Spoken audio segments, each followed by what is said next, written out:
দেশের বিভিন্ন স্থানে হামলা ভাঙচুরের জন্য ক্ষমতাচ্যুত প্রধানমন্ত্রী শেখ হাসিনার উস্কানি মূলত দায়ী বলে মন্তব্য করেছেন বাংলাদেশের জামায়াত ইসলামীর আমির ডক্টর শফিকুর রহমান।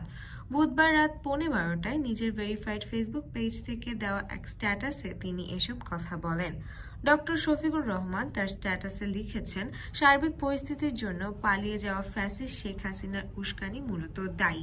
মনে রাখতে হবে, শেখ হাসিনা কখনোই বাংলাদেশের মানুষকে অন্তরে ধারণ করেন না, এটি তার ঘৃণিত স্বভাব।